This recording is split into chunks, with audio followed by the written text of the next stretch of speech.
Kita akan belajar Yohanes 19 ayat 1 sampai 16 dengan tema moral Pilatus. Ya, kita jarang membedah moral Pilatus khususnya di ayat ini. Kita mau belajar bukan untuk menghakimi Pilatus ya. Itu urusannya Tuhan.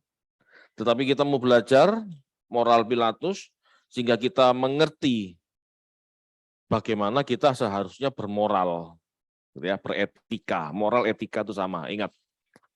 Ya, bagian mana yang menjadi milik kita atau apakah gitu ya? Apakah kita bisa menempatkan diri dengan tepat sebagai orang yang punya Tuhan, gitu ya, orang beragama, orang punya Tuhan, umat tebusan. Nah, sudahkah? Gitu ya. Bagaimana dengan Pilatus? Ya ini contohnya. Nanti kita bandingkan dengan tokoh-tokoh lainnya. Tetapi utamanya Pilatus, karena Pilatus sebagai pemegang kewenangan tertinggi saat itu ya untuk daerah Yerusalem. Silahkan Pak Handoko dibaca. Yohanes 19 ayat 1 sampai 16. Lalu Pilatus mengambil Yesus dan menyuruh orang menyesah dia. Prajurit-prajurit menganyam sebuah mahkota duri dan menaruhnya di atas kepalanya. Mereka memakaikan dia jubah ungu. Dan sambil maju ke depan mereka berkata, "Salam, hai Raja orang Yahudi." Lalu mereka menampar mukanya.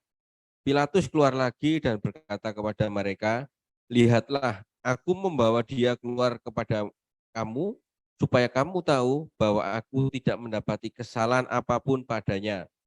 Lalu Yesus keluar, bermahkota duri dan berjubah ungu. Maka kata Pilatus kepada mereka, "Lihatlah manusia itu." Ketika imam-imam kepala dan penjaga-penjaga itu melihat dia, berteriaklah mereka, "Salibkan dia, salibkan dia." Kata Pilatus kepada mereka, "Ambil dia dan salibkan dia, sebab aku tidak mendapati kesalahan apapun padanya." Jawab orang-orang Yahudi itu kepadanya, "Kami mempunyai hukum dan menurut hukum itu ia harus mati, sebab ia menganggap dirinya sebagai anak Allah." Ketika Pilatus mendengar perkataan itu, bertambah takutlah ia. Lalu ia masuk pula ke dalam gedung pengadilan dan berkata kepada Yesus, "Dari manakah asalmu?" Tetapi Yesus tidak memberi jawab kepadanya. Maka kata Pilatus kepadanya, "Tidakkah engkau mau bicara dengan aku? Tidakkah engkau tahu bahwa aku berkuasa untuk membebaskan engkau dan berkuasa untuk menyalibkan engkau?"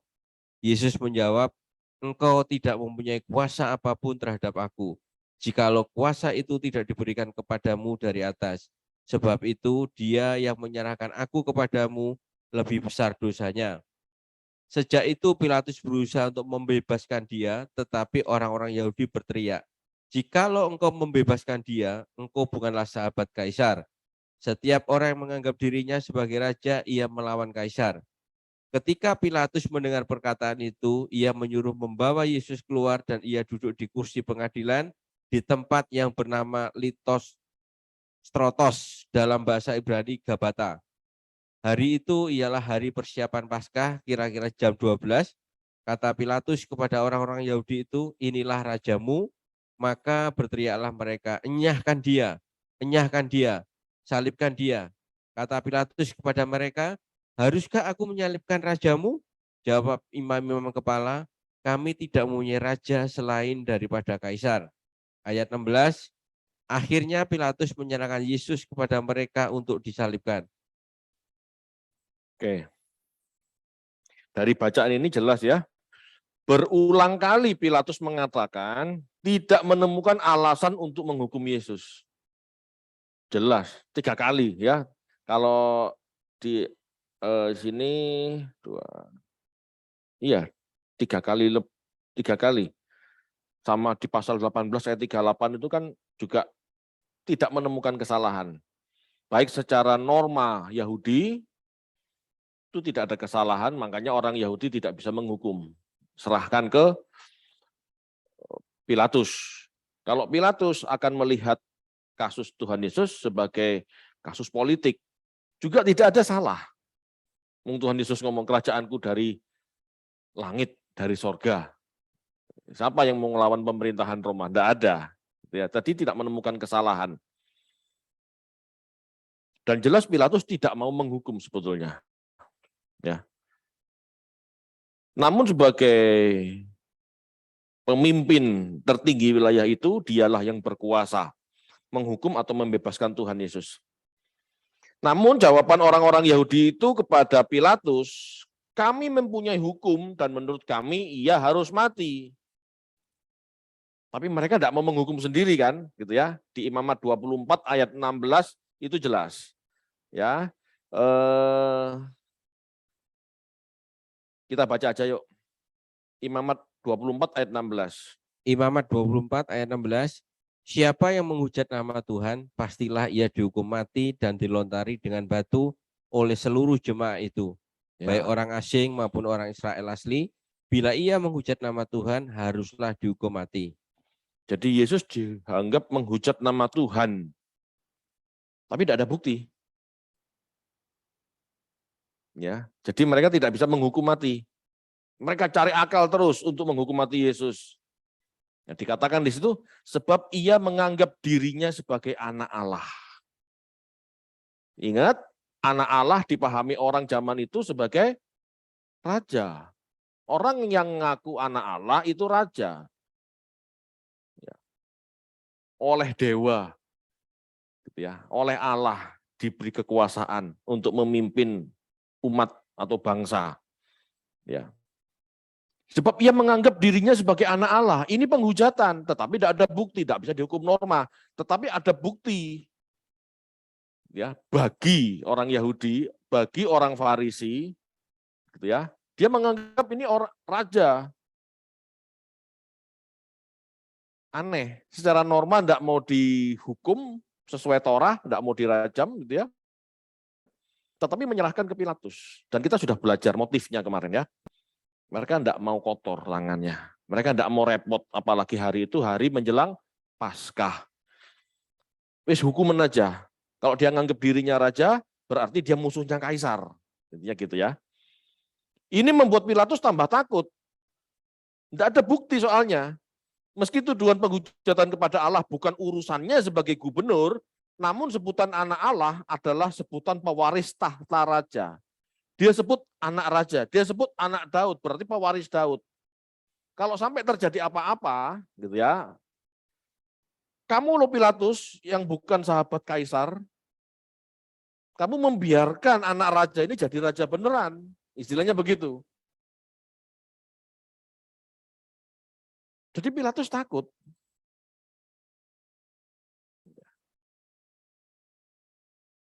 Anak Allah adalah sebutan pewaris tahta raja yang berhak memimpin kerajaan.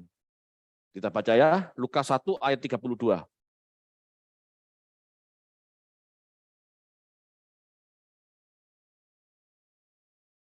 Lukas 1 ayat 32. Ia akan menjadi besar dan akan disebut anak Allah yang maha tinggi. Dan Tuhan Allah akan mengaruniakan kepadanya tahta Daud, bapa leluhurnya. Ya. Jadi orang-orang saat itu memahami Mesias itu sebagai calon raja. Bagi orang Yahudi, orang ini nyeleneh. Dia dianggap menghujat. Tetapi tidak ada bukti. Ya sekalian aja arahkan ke Pilatus untuk pembuktian. Kalau memang dia Allah, anak Allah, dia calon raja Israel, tidak mungkin dia mati oleh Pilatus.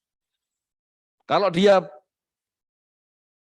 bukan Mesias, calon raja Israel, ya biar dia dibunuh Pilatus karena dia merepotkan golongan imam-imam dan Farisi, gitu loh. Jadi tujuan otaknya orang Yahudi itu cerdas, gitu ya, untuk hal-hal begitu tuh cerdas. Ya, dan jangan heran kalau dunia juga saat ini ya di balik layar mereka yang bermain. Cerdas soalnya, ya, banyak mikir.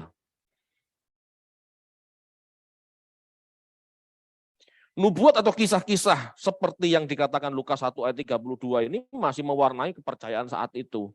Sehingga mengabaikannya berarti ceroboh. mengabaikan Yesus sebagai keturunan Daud berarti ceroboh. Gitu ya. Bisa dianggap membiarkan benih pemberontakan. Ini yang didorongkan oleh orang Yahudi. Membunuh sendiri tidak ada bukti, membunuh sendiri menjelang Paskah, dia nggak mau repot, membunuh sendiri takut dosa, membunuh sendiri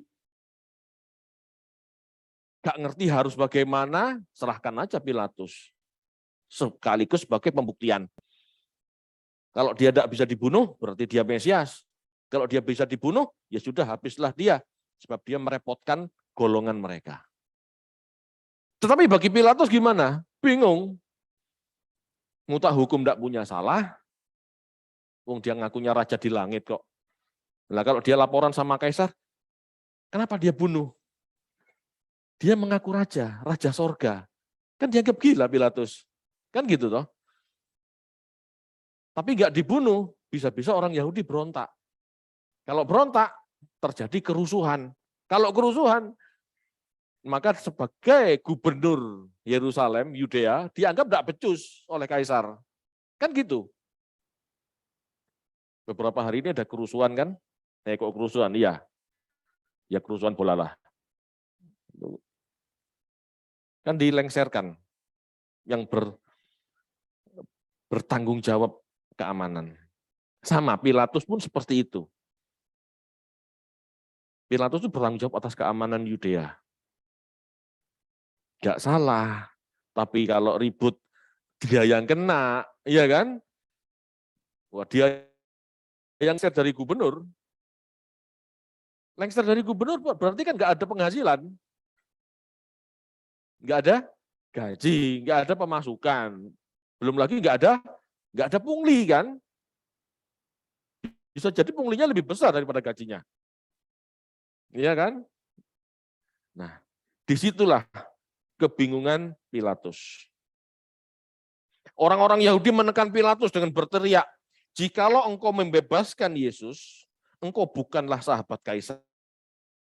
Dan perhatikan ini, kenapa saya selalu menekankan anak Allah itu ya calon raja, ahli waris raja, gitu ya. Perhatikan ini. Jikalau engkau membebaskan dia, engkau bukanlah sahabat kaisar. Setiap orang yang menganggap dirinya raja, ia melawan kaisar. Jadi antara anak Allah di ayat di atasnya dan sebagai raja melawan kaisar ini satu konteks. Jadi anak Allah itu calon raja. Gitu loh. Ingat ya pelajaran hari Kamis. Jangan berpikir anak Allah seperti kita berpikir. Kalau kita sekarang sudah mengerti anak Allah itu Allah punya anak. Dalam arti firman-Nya keluar. Dulu tidak berpikir seperti itu. Karena semua anak Allah dianggap, semua raja dianggap anak Allah. Dan penerusnya, warisnya dianggap juga anak Allah sebagai calon raja juga kan. Gitu loh. Ingat ya konteks saat itu, konteks biblikanya. Setiap orang yang menganggap dirinya sebagai raja, ia melawan kaisar. Gitu ya. Kalau Yesus dianggap oleh murid-muridnya sebagai raja, ya dia bakal melawan kaisar. Kelak dia akan menjadi raja, diangkat menjadi raja. Ini bisa melawan kaisar. Ada potensi itu. Ingat pada waktu Tuhan Yesus memberi makan banyak orang. Mereka akan mengangkat Yesus menjadi raja karena bisa mengenyangkan perutnya kan. Gitu loh. Oh anak Daud bisa kasih kita kenyang. Ini calon raja. Bisa apa ya, membuat rakyat sejahtera. Kan konteksnya saat itu seperti itu. Gitu. Meski Yesus telah menjelaskan bahwa dirinya bukan raja di bumi, namun Pilatus akhirnya tetap memutuskan untuk menyalibkan Yesus. Akhirnya, meskipun dia bolak-balik ngomong dia tidak ada salah. Aku tidak ada alasan menyalibkan Yesus. Tapi akhirnya disalib. Kenapa? Satu, tekanan pihak-pihak imam Yahudi. Yang jika tidak dituruti berpotensi menimbulkan kerusuhan, keributan. Ingat beberapa tahun silam, ya Ada yang dihakimi, ditolak sebagai pemimpin karena menista agama, padahal tidak bisa dibuktikan dengan jelas apa kesalahannya. Ya, pengadilan takut tekanan massa. Jika keributan pemberontakan terjadi, maka bisa jadi fitnah bagi Pilatus. Dengan dianggap pembela orang Galilea yang suka memberontak. Gitu ya. Dianggap raja orang Galilea, dianggap calon. Ya, gitu ya. Ini pemberontak kan. Yudas orang Selot, pendiri Selot, itu orang Galilea. Pemberontakan kerusuhan yang terjadi bisa berakibat pencopotan jabatannya sebagai gubernur. Ya, jadi main aman. Pilatus main aman. Dan kita harus maklumi karena Pilatus bukan orang benar. Pilatus bukan orang yang mengerti kebenaran. Bagi dia tanggung jawab utamanya kepada negara. Pemegang kuasa politik seharusnya berdiri di pihak netral, seharusnya, gitu ya. Sebagai hakim memutuskan yang benar dan baik sekaligus. Namun pada akhirnya sistem politik dimanipulasi oleh sistem keberagamaan. Harus memilih yang baik daripada yang benar. Politik kan begitu. Akhirnya politik gitu. Makanya hati-hati orang Kristen yang nyemplung, yang masuk di dunia politik. Anda harus memilih akhirnya kebenaran yang Anda yakini atau kebaikan bagi masyarakat luas. Khotbah ini berat, tetapi saya harap Anda bisa menempatkan pada diri Anda masing-masing, diri kita masing-masing. Saya tahu Anda bukan pejabat kan, tetapi Anda punya wilayah sendiri, di mana Anda harus bisa berpikir, di posisiku sebagai ini, di posisiku ini aku harus seperti apa gitu. Ya, ini kan kita membedah posisi Pilatus sebagai gubernur. Ya, sebagai pemimpin.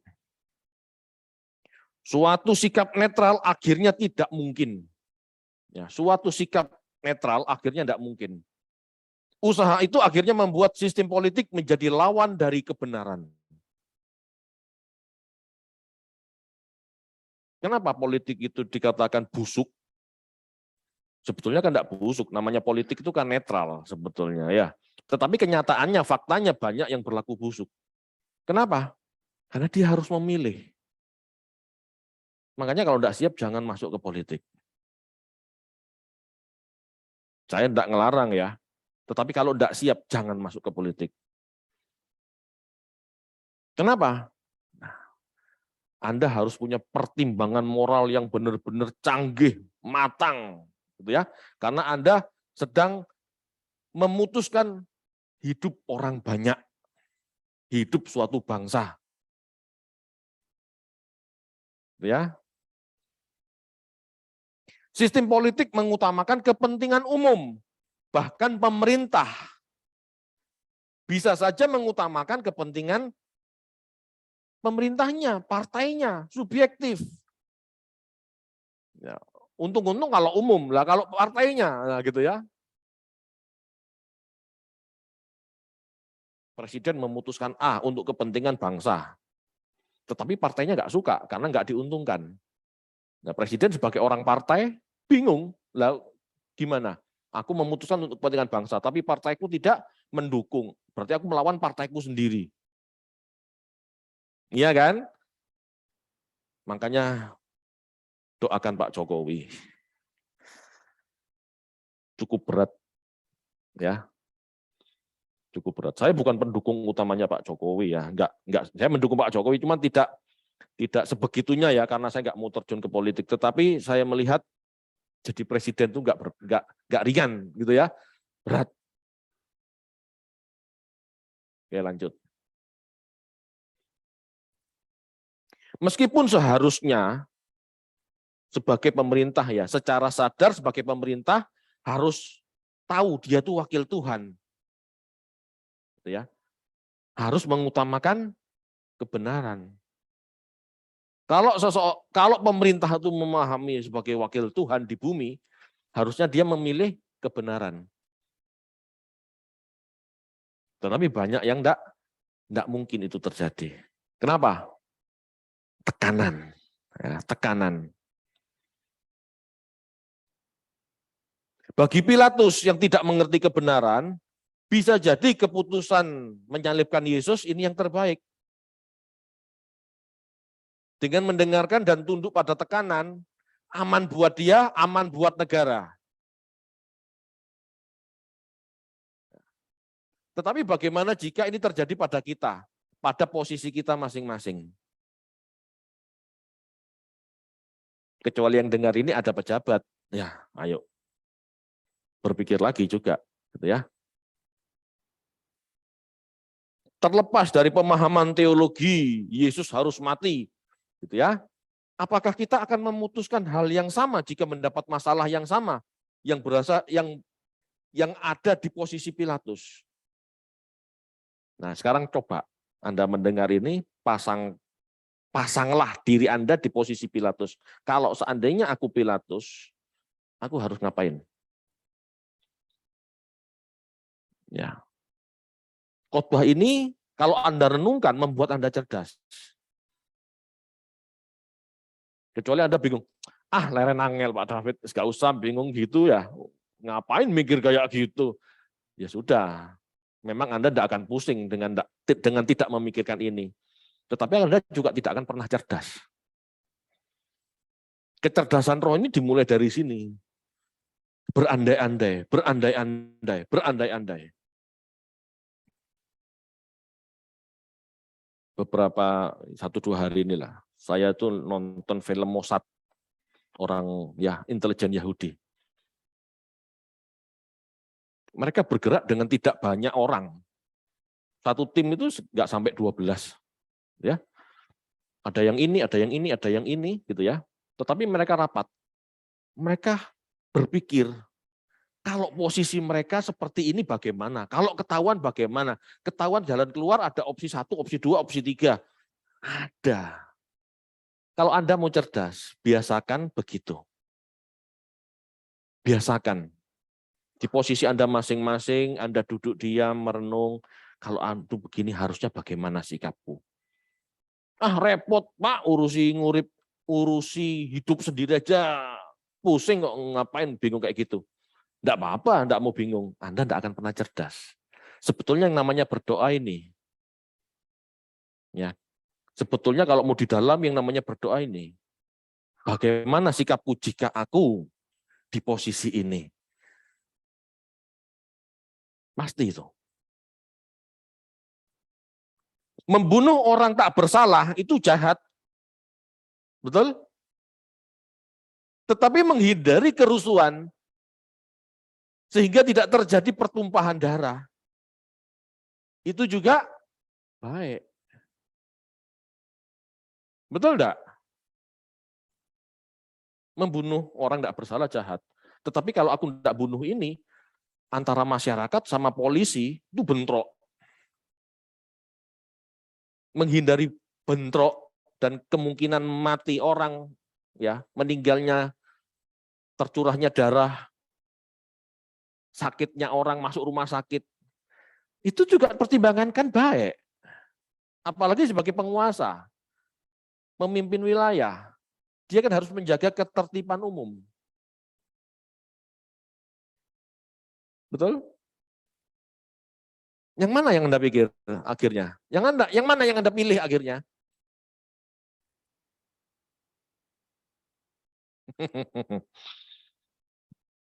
Khotbah kok leren angel, Pak? Ya memang harus.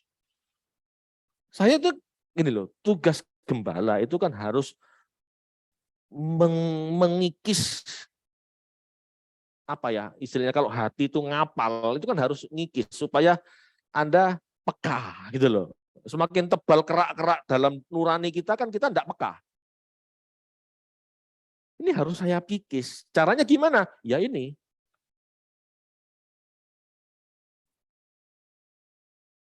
Dari hal ini kita harus belajar bahwa dosa bukan sekedar benar atau salah, baik atau jahat, halal atau haram. Dosa tidak seremeh itu. Ya. Kemelesetan itu tidak seremeh itu. Pada titik tertentu, hal-hal seperti ini akan kita temui dalam kehidupan, meski kasusnya tidak sama persis. Makanya saya utarakan sekarang. Cobalah berpikir supaya Anda tuh semakin cerdas rohnya, semakin peka nuraninya. Karena pada saat itu terjadi, Anda tidak pernah mempertimbangkan hal itu sebelumnya. Anda tidak mungkin tepat melakukan. Dan Anda kelewatan paketnya Tuhan, paket ujiannya Tuhan. Begitu dikasih ujian kaget, loh aku belum siap. Betul? Kayak orang kalau ujian SD, SMP, SMA, ujian dadaan gitu, waduh ulangan. Langsung alamat 0, 2, 3 gitu kan. Tidak boleh. Yang namanya mempersiapkan diri itu Anda merenungkan hal-hal seperti ini. Sehingga pada saat itu terjadi dalam hidup Anda tahu harus bagaimana. Dan sering kita itu apa? Kelewat. Contoh, ini saya saja. Naik mobil sama istri. Tiba-tiba ada orang ngemis gitu ya. Kasih 2.000. Ya, jadi kan saya biasanya ngumpulin 2.000-an, taruh di selorokan mobil untuk parkir kan. Nah, kasih 2.000. Tetapi setelah beberapa meter jalan, hati saya nih, kamu tahu orang kayak gitu kelihatan benar membutuhkan. Lah kamu kok ngasih 2.000. Aduh, rasanya mau balik ya S1 gitu ya. Itu loh. Tetapi misalnya kalau kita siap, set, oh ini ujiannya, langsung. Ya Pak, sarapan, kasih 20.000. Anda menang di saat itu. Kecepatan kita dewasa itu dari situ. Tapi kalau kita tidak pernah merenungkan ini dalam doa, dalam dialog, Tuhan kalau ini terjadi apa yang harus aku lakukan? Seharusnya kan gitu. Jadi doa itu bukan cuma nyanyi, bahasa roh, terus minta-minta. Tapi perkarakan diri kita.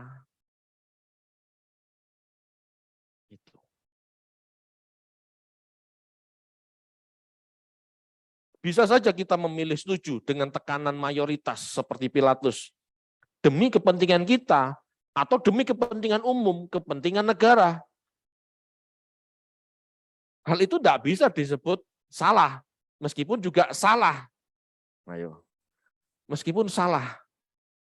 Meskipun dilihat dari sisi kebenaran salah kan, tetapi di sisi kebaikan tidak salah.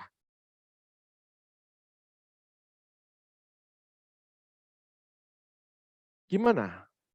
Mau menegakkan kebenaran atau menegakkan keamanan, kedamaian?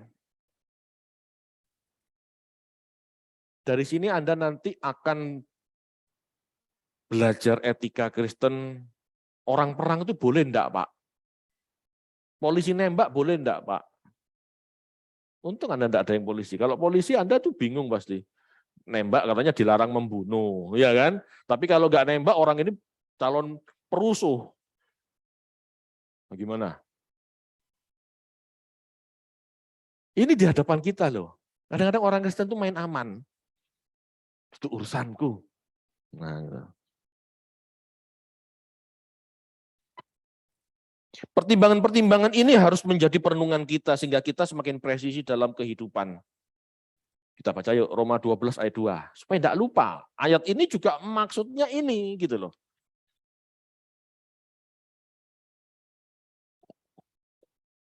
Roma 12 ayat 2. Janganlah kamu menjadi serupa dengan dunia ini, tetapi berubahlah oleh pembaruan budimu, sehingga kamu dapat membedakan manakah kehendak Allah, apa yang baik, yang berkenan kepada Allah, dan yang sempurna. Baik. Berkenan. Sempurna. Pak, Bu, kebenaran itu bukan seperti orang gini. Kebenaran Kristen itu ini. baik, berkenan, sempurna. Ada progresivitas kebenaran. Kebenaran Kristen itu tidak statis seperti agama pada umumnya. Halal, haram, benar, salah, hitam, putih. Tidak. Baik, berkenan, sempurna. Anda mau cari yang mana?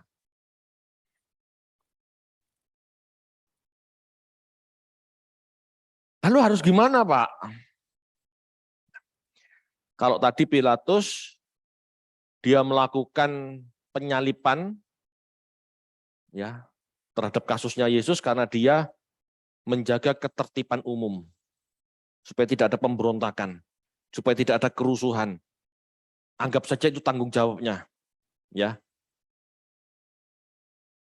Meskipun di dalamnya ada unsur tekanan, gitu ya. Anggap saja itu. Tetapi bagaimana jika Pilatus orang benar? Masalahnya kita tidak punya contoh itu. Tapi ada beberapa di Alkitab yang mirip-mirip itu. Gimana orang-orang ini mengerti firman Tuhan. Yang pertama, Nikodemus. Nikodemus membela Yesus dengan mengingatkan untuk bersikap adil kepada kelompok, bersikap adil kepada kelompok minoritas. Ya, Nikodemus membela Yesus dengan mengingatkan kepada rekan-rekannya untuk bersikap adil kepada kelompok minoritas. Meski dia seorang diri dalam persidangan Sanhedrin, bahkan dicurigai, dia rela. Kita baca yuk, Yohanes 7 ayat 50 sampai 51.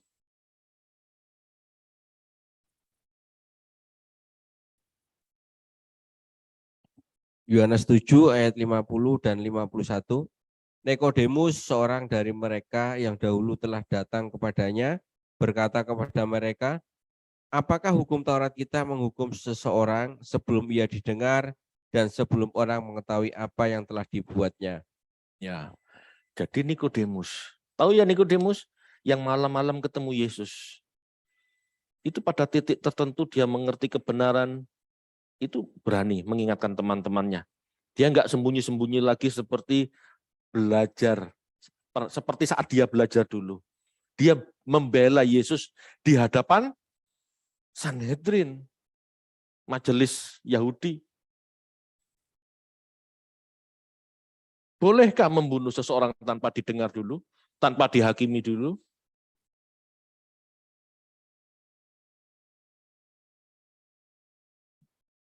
Ada seorang pembantai Yahudi, namanya Adolf Eichmann, seorang Nazi Jerman.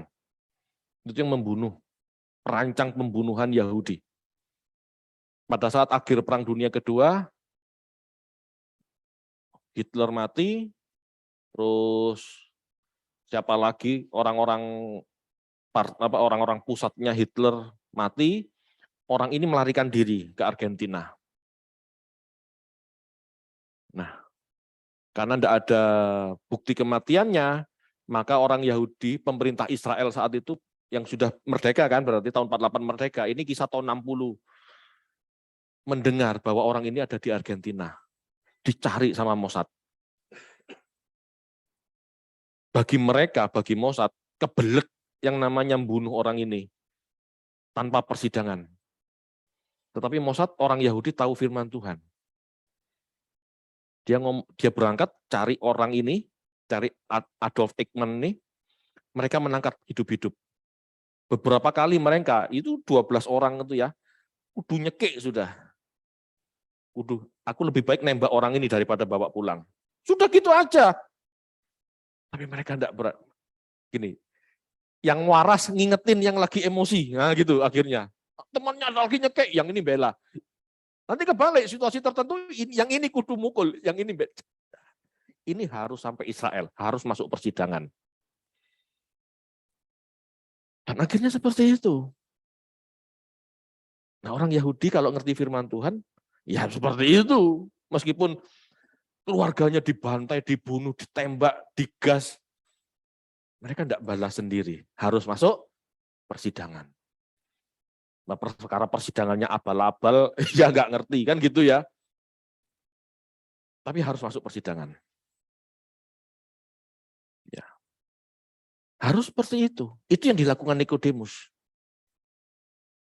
Yang kedua, Ketika para rasul ditangkap oleh imam besar, ya orang Saduki, maka Gamaliel seorang Farisi berhasil mengupayakan pembebasan rasul-rasul. Anda bisa baca nanti ya, ini panjang. Kisah 5 ayat 17 sampai 42. Gamaliel dengan hikmatnya berhasil meyakinkan mahkamah agama atau Sanhedrin saat itu untuk melepas para rasul. Dilepas sama Gamaliel. Udah toh, kamu tuh enggak usah seperti itu. Maksudnya kan mau menangkap para rasul dan mau memberi hukuman lebih. Udahlah, lepaskan aja. Kalau memang dari Tuhan, kamu enggak bisa melarang gerakan ini. Tetapi kalau bukan dari Tuhan, biar Tuhan sendiri yang menyelesaikan. Menghabisi. Gitu. Ini cara Gamaliel membela. Ini sikapnya seorang yang mengerti firman, mengerti Taurat. Yang ketiga, Paulus. Kalau tadi Nikodemus, Gamaliel, ya Nikodemus Farisi percaya Tuhan, Gamaliel orang Farisi, nggak tahu percaya Tuhan apa enggak, gitu ya. Tapi Paulus jelas ini rasul, berani berseberangan dengan orang-orang Farisi yang percaya, orang-orang Farisi yang jadi Kristen dalam persidangan dengan para rasul demi kebenaran. Kita sudah tahu ya sidang Yerusalem, orang Kristen harus jadi Yahudi dulu apa enggak? Orang Farisi nuntut harus jadi Yahudi dulu. Orang Farisi yang percaya Yesus itu kan nuntut harus jadi Yahudi dulu. Paulus enggak. Ngotot-ototan. Paulus berani berseberangan. Paulus berani ambil posisi. Kan bisa dimusuhi sama kebanyakan orang Yahudi. Itu kalau orang ngerti firman. Keempat, Yosefus menceritakan pada waktu pembunuhan kakak Yesus, Yakobus tahun 62 oleh seseorang imam yang bernama Ananus ben Hanan. Jadi Yakobus kakak Yesus, yaitu dibunuh oleh Ananus ben Hanan. Ini imam Saduki. Bagaimana orang-orang Farisi yang mengerti hal ini? Orang-orang Farisi mengadu kepada Raja Agripa II. Orang ini bunuh orang Yahudi. Kesalahannya apa? Tidak jelas. Akibatnya apa? Ananus ben Hanan dipecat sama Agripa. Ngerti maksudnya ya? Jadi orang yang mengerti firman Tuhan itu tidak boleh diem. Dia harus menentukan sikap. Nah, sikapnya seperti apa? Ya tergantung pemahamannya. Nah, kalau tidak pernah merenung, kalau tidak pernah berandai-andai, kalau tidak pernah menempatkan diri pada suatu masalah, Anda tidak akan pernah cerdas, tidak akan pernah berhikmat. Itu urusanku Pak, yang penting ini aja, yang penting aku diberkati, seumur hidupku diberkati, cukup. Anda tidak akan pernah naik kelas, Anda tidak akan pernah baik, berkenan, sempurna. Anda cuma mengenyangkan perut Anda. Kalau kita kepingin gitu ya sempurna, Anda harus memperkarakan ini gitu loh. Jadi kalau nonton film itu jangan nonton tok gitu. Anda mikir, seandainya ada kasus aku di posisi itu gimana? Ini melatih kecerdasan berpikir, melatih kecerdasan batin. Apalagi kalau baca firman Tuhan, kalau aku posisiku gimana? Pernah enggak Anda berpikir, kalau aku posisinya seperti Sadrah, Mesah, Abednego, aku gimana?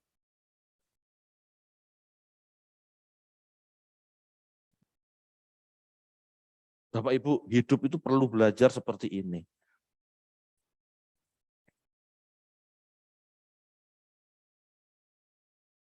Yang mengerti kebenaran harus bersikap benar.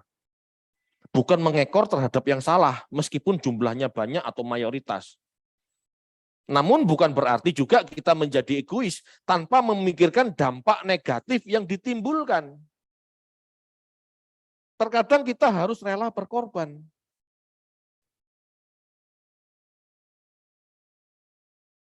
Maksudnya gimana Pak?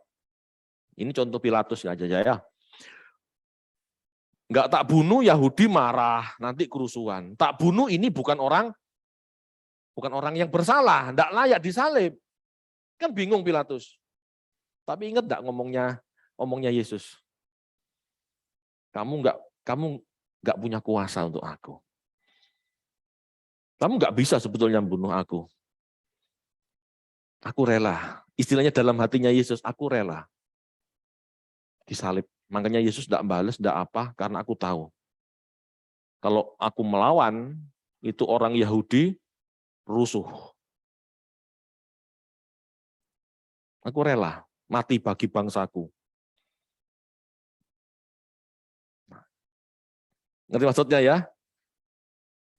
Kalau kita di posisi Pilatus harus bagaimana? Kalau kita di posisi Yesus harus gimana? Kadang-kadang kita kan ngotot, aku sih bener ya Pak. Kadang-kadang kita harus rela berkorban. Sehingga pembuat keputusan ini tidak bingung.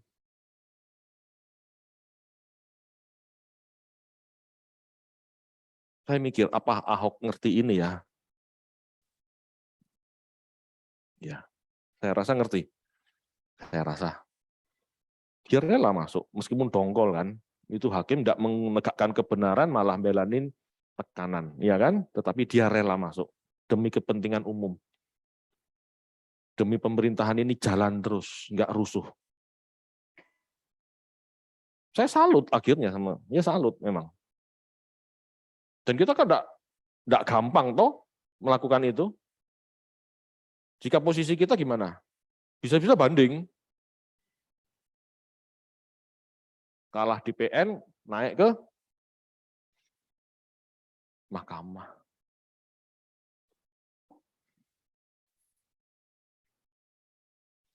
Fakta yang bisa menjadi pertimbangan kita, ya. Kita tidak, ya ini fakta yang harus menjadi pertimbangan kita. Tidak bisa memuaskan semua pihak, pasti ada yang dikecewakan. Sehingga jangan pernah membuat keputusan berdasarkan kepuasan, tetapi kebenaran. Ini kalau ngomong kita kan moral Pilatus, ya bukan moralnya Yesus. Kalau moralnya Yesus jelas-jelas sudah yang terbaik itu. Nah, ini moral Pilatus sebagai pemegang kekuasaan. Jangan pernah membuat keputusan berdasarkan kepuasan, tetapi kebenaran. Kedua, sebuah keputusan diakui atau ditetapkan itu bisa menjadi dasar pertimbangan sebuah keputusan tersebut diulangi lagi atau tidak. Sebuah keputusan yang dibuat itu bisa jadi presiden. Satu, tidak bisa memuaskan semua pihak. Kita harus sadar itu. Kedua, keputusan yang dibuat bisa mempengaruhi keputusan di masa yang akan datang. Itu harus kita pertimbangkan masa-masa. Makanya jangan sampai kita memutuskan salah. Sehingga apa? Keputusan kita besok menjadi contoh yang salah. Gitu loh. Ketiga, sebagai pejabat atau pembuat keputusan, kita bertanggung jawab pemerintah selama di dunia. Itu harus diingat. Tetapi sebagai orang percaya, kita bertanggung jawab kepada Allah. Sebagai wakil pemerintah, kita tanggung jawab sama pemerintah. Tetapi sebagai hamba Allah, manusia ciptaan, kita tanggung jawab sama Allah. Ada penghakiman yang agung, yang kekal. Kita harus juga mikir itu. Ini pilihan sulit, tetapi kalau sebagai pejabat Anda harus milih. Ya, makanya saya dari tadi katakan, kalau tidak siap jadi pejabat jangan. Tidak siap itu bukan tidak siap pakai jas, pakai PIN DPR, bukan itu. Kalau Anda tidak siap jadi pejabat, maksudnya apa? Memutuskan dengan benar adil, lebih baik jangan. Ya. Yang keempat, pertimbangkan melindungi nyawa atau melindungi kehidupan. Itu kasih. Kita dipanggil sebagai manusia untuk itu. Terkadang dengan keputusan yang sulit, kita harus rela menjadi korban dari sebuah pertimbangan yang buruk atau yang lebih buruk. Tidak ada pilihan lain. Tidak ada pilihan lain. Jelas, mengorbankan orang tidak berdosa itu adalah salah. Orang tidak berdosa, dikorbankan itu salah. Gitu ya. Tetapi kalau kita sampai ambil keputusan itu, tanggung jawabnya apa? Ya kita harus siap.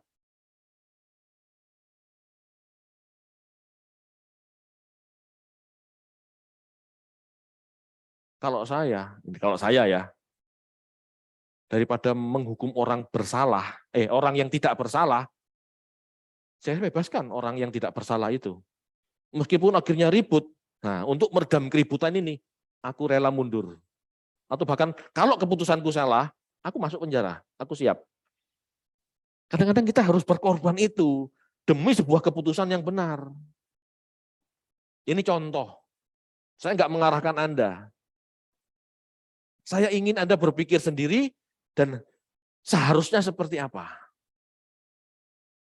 Anda harus mempertimbangkan baik, berkenan, dan sempurna. Bapak Ibu, jadi seperti Kristus bukan hal mudah. Tetapi setidaknya dengan belajar firman atau mau berdoa, memperkarakan di kaki Tuhan, kita bisa lebih peka bagaimana menjadi seperti Kristus. Menjadi seperti Kristus itu enggak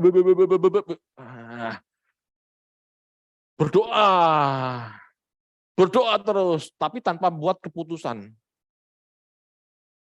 Atau belajar firman terus, tapi tidak pernah praktek. Enggak loh. Kita harus mempersiapkan. Namanya belajar itu sebetulnya mempersiapkan. Namanya berdoa itu sebetulnya mempersiapkan.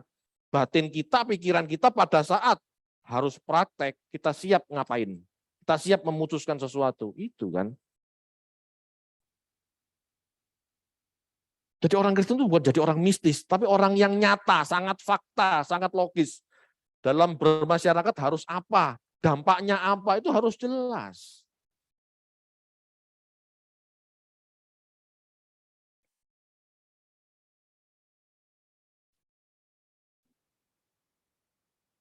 Saya tidak mengarahkan Anda atau kita pada satu pertimbangan moral yang harus diambil. Ya, bisa berdasarkan sisi tanggung jawab.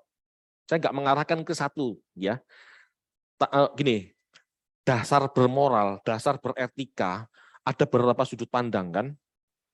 Ada sudut pandang kewajiban deontologis, ada dasar tanggung jawab, ada dasar tujuan. Yang mana yang kita pilih? Jika kita sebagai orang Kristen hanya berpikir atau melihat diri kita sebagai umat beragama, ya cukup di kewajiban, halal, haram, benar, salah. Pak, makan babi boleh enggak? Kan gitu toh.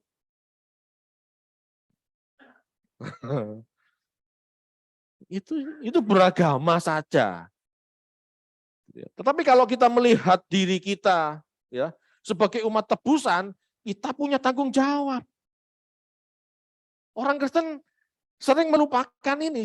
Orang Kristen itu masih berada di bawah dasar melakukan keberagamaannya secara kewajiban saja. Yang penting ke gereja. Yang penting apa? Kasih persembahan. Hanya kewajiban. Padahal ada dasar tanggung jawab, bahkan ada dasar tujuan.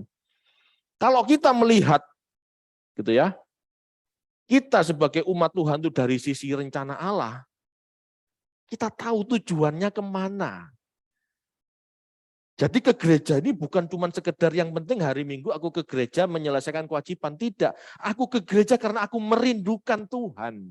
Ini tujuan. Aku baca Alkitab bukan sekedar kewajibanku sebagai Kristen. Aku baca Alkitab karena aku tahu tujuanku harus menjadi seperti Kristus. Yang mana kita? Itu tuh harus meningkat loh. Harus meningkat. Melihat diri kita sebagai umat beragama, sebagai umat Tuhan, sebagai apa? Kalau cuma sekedar beragama ya kewajiban toh. Persembahan perpuluhan saja. Yang penting perpuluhan toh Pak, beres sudah urusan kita sama Tuhan. Enggak. Kalau orang tahu dia hidup untuk berkodrat ilahi, dia akan curahkan segala sesuatu miliknya untuk tujuan menjadi serupa dengan Kristus. Enggak terbatas hukum 10%.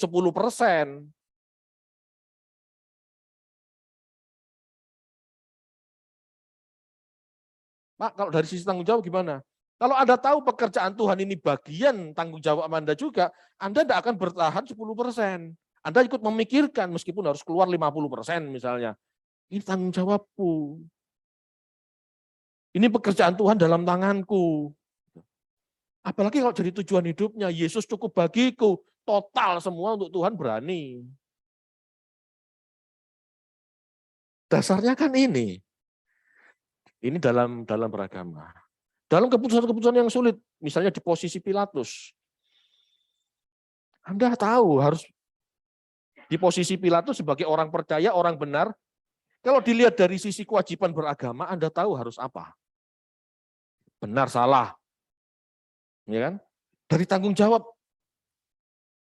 sebagai pemerintah dan sebagai wakil Tuhan, Anda juga harus tahu harus berbuat apa.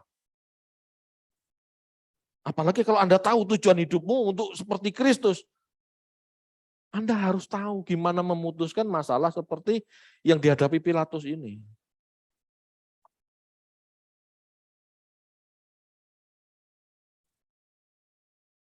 Bahkan seandainya pun Anda harus mengorbankan nyawa Anda, aku siap, tapi aku tidak boleh salah di hadapan Tuhan.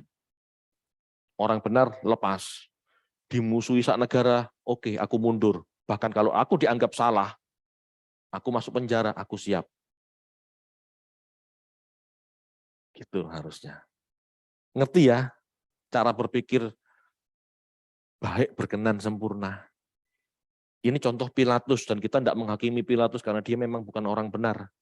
Dia hanya melihat sebagai tanggung jawab, dia hanya melihat kasus ini sebagai gubernur, sebagai wakil pemerintah Roma. Tapi kalau kita tidak cukup sampai wakil pemerintah, kita itu wakil Allah. Jadi dalam setiap keputusan kita itu harus presisi, perfect. Sehingga Tuhan melihat, dari atas Tuhan melihat, anakku ngerti hatiku. Itu loh yang diminta Tuhan. Anakku ngerti perasaanku. Anakku ngerti yang tak putuskan. Dan Roh Kudus yang ada di samping kita, di dalam kita, yang menyertai kita. Aduh, enggak capek aku teriak-teriak ngingetin dia. Istilahnya kan begitu. Roh Kudus itu kan sebenarnya bekerja mengingatkan kita. Masalahnya kita enggak peka, enggak ngerti. Tapi kalau Anda mau belajar, Roh Kudus senang. Tuhan, puji Tuhan, Tuhan ini bisa tak arahkan. Istilahnya kan begitu. Capek aku ngurusin orang ini Tuhan. Belajar enggak ngerti-ngerti. 10 tahun belajar, 10 tahun jadi Kristen. Begini-begini aja Tuhan. Ya untungnya Roh Kudus lemah lembut, panjang sabar kan? Kan gitu ya. Tapi bayangkan kalau sampai mati Anda tidak ada perubahan jadi Kristen. Yang diurus berkat, atau urusan sendiri, terus egois, terus gagal Anda jadi Kristen. Bukan Roh Kudus gagal, Roh Kudus pasti mengingatkan, cuman kita yang gagal jadi Kristen. Amin Bapak Ibu? Paham ya? Ayo aplikasikan. Apa yang Anda pelajari renungkan. Jam-jam doa Anda perkarakan. Jangan berdoa buat perut saja. Jangan berdoa untuk masa depan indah, sukses cemerlang saja. Tapi perkarakan masa depan kekal Anda. Anda cukup di mana? Baik, berkenan, atau sempurna. Atau malah kurang baik. Atau tidak baik. Sebetulnya kalau mau diteruskan kan bisa. Ini kurang baik. Ya toh? Bawahnya lagi. Tidak baik. Yang mana Anda? Jangan-jangan masih yang ini atau yang ini bahkan. Kalau yang diurus cuma berkat jasmani, pasti tidak baik. Karena Anda hanya menggunakan Tuhan sebagai alat pemuas nafsu jasmani. Amin. Ayo berdoa yuk.